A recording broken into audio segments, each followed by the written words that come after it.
Chase is the world's largest credit card issuer, so I thought it would be fun to rank every non-co-branded credit card in their lineup in a tier list, with S and A tier being the cards I think are worth going out of your way to get, B being a card that can be great in the right use case, and C and below for everything else that's not really worth it in my opinion. This list excludes the co-branded cards like those with Southwest, Marriott, etc. because the usefulness of those largely depends on your own brand loyalty and spending habits, and certainly less so than it impacts the usefulness of these non-co-branded credit cards. With that being said, let's start with their beginner credit card, the Chase Freedom Rise.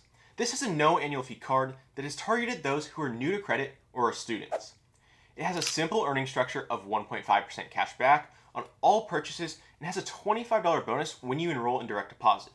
Now, this card is great if you fall in that category of being new to credit or a student, especially because the cash back that is earned as ultimate rewards points that can be further used down the line within the Chase ecosystem. However, I think most people watching this video will not be new to credit, and outside of that target demographic, this card doesn't really fit in many people's wallets, so I'm going to stick this one in B tier. Next up, we have the Chase Freedom Unlimited. This is a no annual fee card that has the same 1.5% cash back on all purchases, similar to the Freedom Rise, but it also earns 3% on dining in drugstores and 5% on travel booked through the Chase portal.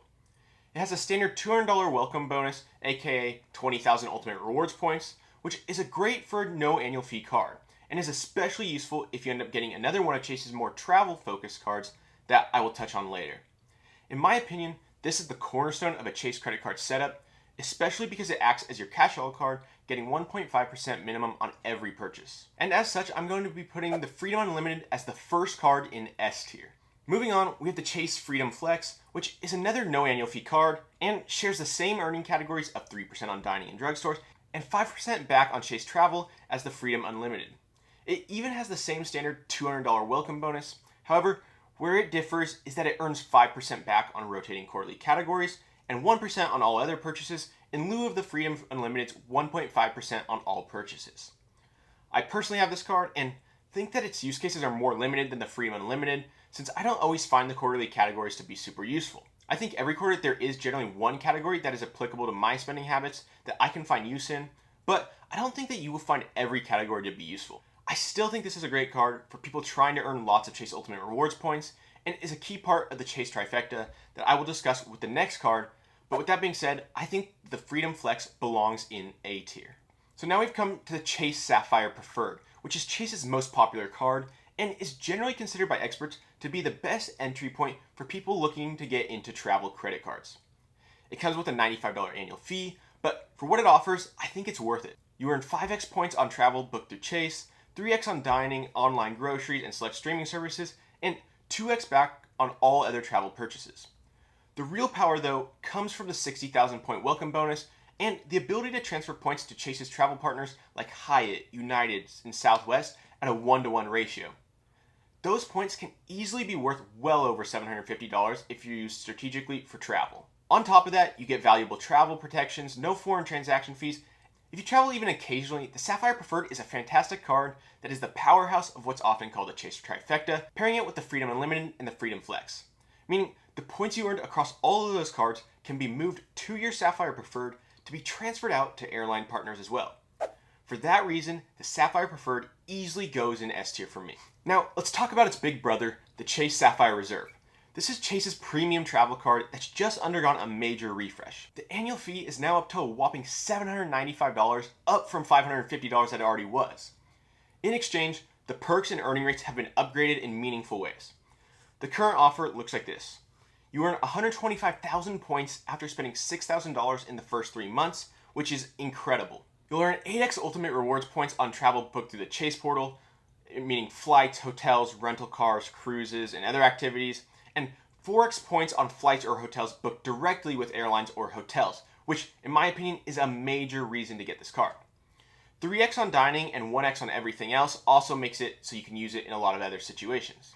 Now, Chase also has this new redemption feature called Points Boost, which on select travel bookings, flights, or premium hotels mainly, your points can be worth up to 2 cents per point each, though for other bookings, the value drops down to 1 cent per point now. On top of this, a host of new credits and lifestyle benefits worth $2,700 have been added. For example, up to $500 annually for prepaid bookings at hand-picked The Edit hotels, new dining and entertainment credits, and even complimentary elite status with hotel partners like IHG Platinum for the card holders. Core benefits like airport lounge access, travel protections, and a $300 annual travel credit remain, but the card now leans more toward a hybrid travel and lifestyle machine rather than purely chasing maximum travel redemption value. The bottom line is, if you travel often and are willing to keep track of all the new credits and perks, the Sapphire Reserve is a great premium travel card. But if you travel less frequently, or if you don't expect to use the higher end hotels or curated experiences, the higher fee and more complex reward structure make it not very useful for most users, including myself. I personally don't see much use out of a vast majority of the credits offered, which means the effective annual fee is still very high in my personal case, and I think most people would find themselves in a similar situation. I really would only find outsized value in year one of card ownership because of the points earned through the sign-up bonus, but after that, it would start to really hurt my pocket. So for all of those reasons, I'm going to be putting it in B tier. Next, we have the Chase Slate Edge, which is Chase's balance transfer and low interest focused card. There's no annual fee, and it's designed for people trying to pay down existing credit card debt or improve their credit score. It offers an intro 0% APR for 18 months on purchases and balance transfers, and you can lower your interest rate over time with good payment behavior. But the big downside is it doesn't earn any rewards, so if you're looking for cash back or travel points, this card's just not going to be for you. I don't usually recommend balance transfer cards, as I think you should always be paying your card off in full every month and not carrying credit card debt, so this card is going to be our first card all the way down in F tier in my opinion. So that wraps up Chase's personal lineup. Now let's move into their business credit cards, which are technically separate but still fall under the same Ultimate Rewards ecosystem. These cards are great for freelancers, small business owners, or anyone with side income who wants to earn even more Chase points. First up in this category, we have the Chase Inc. Business Cash, which this card has no annual fee and earns 5% cash back on office supply stores and internet, cable, and phone services, plus 2% back on gas and dining, and 1% on everything else. That 5% category is really strong if your business spends a lot on business utilities or office expenses, but if that's not something you're spending much on, it doesn't really have much use. It also has a standard $750 welcome bonus after meeting the minimum spend, which again is paid in Ultimate Rewards points, which is great return for a no annual fee card. So weighing up the great annual fee with the mediocre earning structure, I'm going to be putting the Inc. Business Cash at B tier. Next up is the Chase Inc. Business Unlimited, which is kind of like the business version of the Freedom Unlimited. It has no annual fee, earns 1.5% cash back on every purchase, and also comes with a $750 welcome bonus, again paid out as 75,000 Ultimate Rewards points. It's simple, consistent, and super flexible, perfect as your catch-all business card. For the same reason that I really like the Freedom Unlimited, in that it's easy to use in addition to the great welcome bonus, I'm putting the Inc. Business Unlimited in A tier. Alright, real quick, I realized while editing that my camera cut out the next couple of cards, and that's why this section of the video looks a little bit different. But anyways, next up we have the Chase Inc. Business Preferred, which is one of the travel cards in the business lineup. It comes with a $95 annual fee. You earn 3x points in the first 150,000 spent annually on categories like travel, shopping, and online advertising. And that 90,000 point welcome bonus after meeting the minimum spend is one of the best offers in the entire market. So with this card, you also get one-to-one transfer partners, strong travel protection, and a cell phone insurance cover. My verdict on this card, the best thing about it is the welcome bonus. However, it does have a high minimum spend of $8,000 in the first 3 months, which is kind of high if you're running a small business. The other aspects, like getting access to Chase's transfer partners, are already covered by the Sapphire Preferred or Reserve card that I mentioned earlier, and I would opt for those cards before this one. With that being said, I'm going to be putting the Chase Inc. Preferred in C tier. Next on the list, we have the Chase Inc. Business Premier, which carries a $195 annual fee, but delivers solid cash back rewards, especially on large purchases. You get 2.5% cash back on every purchase that's $5,000 or more, and 2% cash back on all other business spending. The sign-up bonus is $1,000 cash back, meaning 100,000 points that redeem for cash back, after you spend $10,000 in the first 3 months. The rewards show up in your Ultimate Rewards account, but you cannot transfer these to airline or hotel partners, nor can they transfer to other cards like the Sapphire Preferred to be transferred out. And in that sense, they're treated exactly like cash back.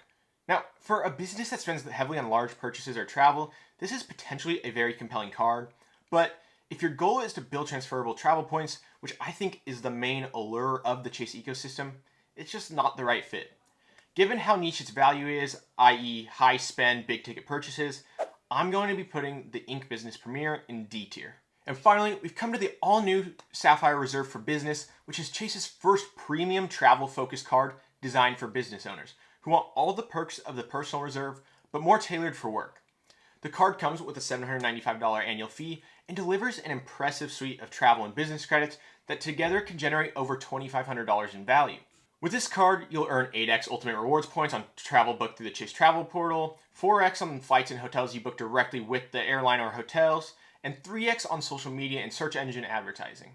You also get up to $300 in annual travel statement credits, plus $500 annually toward prepaid stays at The Edit by Chase Travel, which comes with perks like free breakfast and a $100 property credit and things like that. On the redemption side, the card offers points boosts where, again, selected flights and hotels can be redeemed at up to 2 cents per point, maximizing value through the Chase Travel Portal. And for business tools, you get credits like $400 towards ZipRecruiter, $200 for Google Workspace, $100 in giftcards.com credits, plus a variety of other merchant credits designed to help you run your company. Lastly, you also get complimentary IHG1 Rewards Platinum status and $120 every 4 years for Global Entry, TSA PreCheck, and Nexus. And you get access to Chase Sapphire lounges, plus Priority Pass lounges. The bottom line here is, if your business spends heavily on travel and advertising, this card offers serious value. Its generous earnings and credits more than justify the high fee for frequent business travelers and spenders. But if your company rarely travels or doesn't spend high enough to even hit the bonus, it will probably not be the right fit.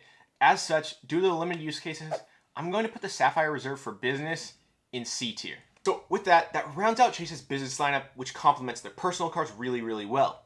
Pairing some business cards like the Ink Cash or Ink Preferred with the Sapphire card can help you rack up Ultimate Rewards points really quickly across both personal and business spending, essentially doubling your earning potential. All in all, I'm a super big fan of Chase's Ultimate Rewards points because of their great transfer partners, especially Hyatt, and I think that they're my personal favorite issuer among all credit cards.